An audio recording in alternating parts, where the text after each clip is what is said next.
ನಮಸ್ಕಾರ ವೀಕ್ಷಕರೇ, ಶಾಸ್ತ್ರವಾಣಿ ಯೂಟ್ಯೂಬ್ ಚಾನಲ್ಗೆ ನಿಮ್ಮೆಲ್ಲರಿಗೂ ಸ್ವಾಗತ.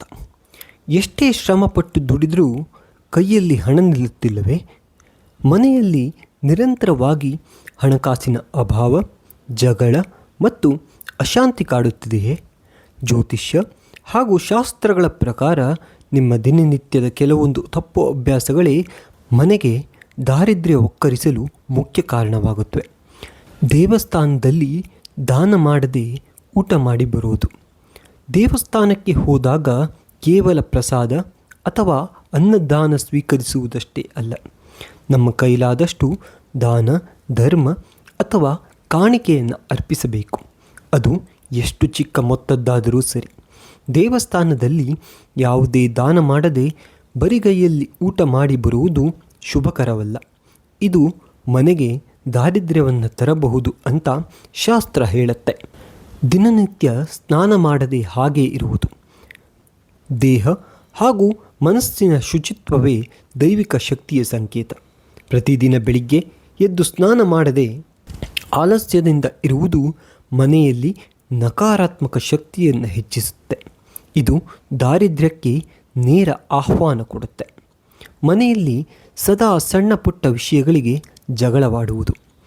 ಯಾವ ಮನೆಯಲ್ಲಿ ಸಣ್ಣ ಪುಟ್ಟ ವಿಚಾರಗಳಿಗೂ ದಂಪತಿ ಅಥವಾ ಕುಟುಂಬ ಸದಸ್ಯರ ನಡುವೆ ನಿರಂತರ ಕಲಹ, ಕೋಪ ಮತ್ತು ಜಗಳ ನಡೆಯುತ್ತದೆಯೋ ಆ ಮನೆಯಲ್ಲಿ ಲಕ್ಷ್ಮೀ ದೇವಿ ನೆಲೆಸೋದಿಲ್ಲ. ಅಶಾಂತಿ ಇರುವಲ್ಲಿ ದಾರಿದ್ರ್ಯ ಆವರಿಸುತ್ತದೆ. ಹರಕೆ ತೀರಿಸದೆ ಮುಂದಕ್ಕೆ ಹಾಕೋದು. ಏನೋ ಕಷ್ಟ ಬಂದಾಗ ನೀವು ದೇವರಿಗೆ ಹರಕೆ ಮಾಡಿಕೊಂಡಿರ್ತೀರ. ದೇವರಿಗೆ ಮಾಡಿಕೊಂಡ ಹರಕೆ ನೆನಪಿದ್ದರೂ ಸಹ ಅದನ್ನು ತೀರಿಸದೆ ಪದೇ ಪದೇ ಮುಂದೂಡುವುದು ಜ್ಯೋತಿಷ್ಯದ ಪ್ರಕಾರ ದೊಡ್ಡ ದೋಷ. ಹರಕೆಯನ್ನು ಸಮಯಕ್ಕೆ ಸರಿಯಾಗಿ ತೀರಿಸದೇ ಇದ್ದರೆ ಮನೆಯ ಅಭಿವೃದ್ಧಿಗೆ ಅಡಚಣೆ ಉಂಟಾಗುತ್ತೆ. ಸೂರ್ಯೋದಯವಾದರೂ ತಡವಾಗಿ ಎದ್ದೇಳೋದು. ಸೂರ್ಯೋದಯದ ನಂತರ ಬಹಳ ಹೊತ್ತಿನವರೆಗೆ ಮಲಗಿರೋದು, ತಡವಾಗಿ ಎದ್ದೇಳೋದು ಆಲಸ್ಯದ ಸಂಕೇತ. ಮುಂಜಾನೆ ಬೇಗ ಏಳೋದ್ರಿಂದ ಮನೆಯ ಸಕಾರಾತ್ಮಕ ಶಕ್ತಿಯನ್ನು ಕುಗ್ಗಿಸಿ ಆರ್ಥಿಕ ಮುಗ್ಗಟ್ಟಿಗೆ ಕಾರಣವಾಗುತ್ತೆ. ಮುಂಜಾನೆ ಬೇಗ ಏಳದೇ ಇರುವುದು ಮನೆಯ ಸಕಾರಾತ್ಮಕ ಶಕ್ತಿಯನ್ನು ಕುಗ್ಗಿಸಿ ಆರ್ಥಿಕ ಮುಗ್ಗಟ್ಟಿಗೆ ಕಾರಣವಾಗುತ್ತೆ. ಅಡುಗೆ ಮನೆ ಗಲೀಜು ಮಾಡೋದು ಮತ್ತು ಆಹಾರ ಪೋಲು ಮಾಡೋದು. ಅಡುಗೆ ಮನೆಯನ್ನು ಸದಾ ಸ್ವಚ್ಛವಾಗಿಟ್ಟುಕೊಳ್ಳಬೇಕು. ಎಂಜಲು ಪಾತ್ರೆಗಳನ್ನು ತೊಳೆಯದೇ ಇಡೋದು, ಪ್ರತಿನಿತ್ಯ ಅನ್ನ ಆಹಾರವನ್ನು ಪೋಲು ಮಾಡುವುದು ಅನ್ನಪೂರ್ಣೇಶ್ವರಿ ಮತ್ತು ಲಕ್ಷ್ಮೀ ದೇವಿಗೆ ಮಾಡೋ ದೊಡ್ಡ ಅಪಚಾರ ಅಂತ ಪರಿಗಣಿಸಲಾಗುತ್ತೆ. ಹೀಗಾಗಿ ಸದಾ ಅಡುಗೆ ಮನೆಯನ್ನು ಸ್ವಚ್ಛವಾಗಿಟ್ಟುಕೊಳ್ಬೇಕು. ಪಾತ್ರೆಯನ್ನು ಊಟವಾದ ತಕ್ಷಣ ತೊಳೆದು ಬಿಡಬೇಕು. ಎಂಜಲು ಬಟ್ಟಲುಗಳನ್ನು ಹಾಗೆಯೇ ಎಂದಿಗೂ ಇಡಬಾರ್ದು.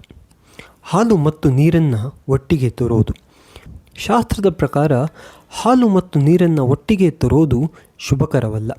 ಈ ಸಣ್ಣ ತಪ್ಪು ಕೂಡ ಮನೆಯಲ್ಲಿ ಧನಹಾನಿ ಮತ್ತು ದಾರಿದ್ರ್ಯಕ್ಕೆ ದಾರಿ ಮಾಡಿಕೊಡಬಹುದು. ಬಂಧುಗಳೇ, ಈ 7 ತಪ್ಪುಗಳು ನಿಮ್ಮ ಮನೆಯಲ್ಲಿ ದಾರಿದ್ರ್ಯತೆ, ಹಣಕಾಸಿನ ತೊಂದರೆ ಮತ್ತು ಅಶಾಂತಿಯನ್ನು ತರಬಹುದು. ಆದ್ದರಿಂದ ಒಳ್ಳೆಯ ಅಭ್ಯಾಸಗಳನ್ನು ಬೆಳೆಸಿಕೊಳ್ಳಿ. ಮನೆಯಲ್ಲಿ ಸದಾ ಸ್ವಚ್ಛತೆ, ಶಾಂತಿ ಮತ್ತು ದೇವರ ಭಕ್ತಿಯನ್ನು ಕಾಯ್ದುಕೊಂಡರೆ ದೇವರ ಆಶೀರ್ವಾದದಿಂದ ನಿಮ್ಮ ಜೀವನ ಸದಾ ಸುಖಮಯವಾಗಿರುತ್ತೆ. ಜ್ಯೋತಿಷ್ಯ ಹಾಗೂ ವಾಸ್ತುವಿಗೆ ಸಂಬಂಧಿಸಿದ ಹೆಚ್ಚಿನ ಮಾಹಿತಿಗಾಗಿ ನಮ್ಮ ವಿಡಿಯೋನ ನೋಡ್ತಾ ಇರಿ. ನಮ್ಮ ಚಾನಲ್ನ ಸಬ್ಸ್ಕ್ರೈಬ್ ಮಾಡಿ. Thank you.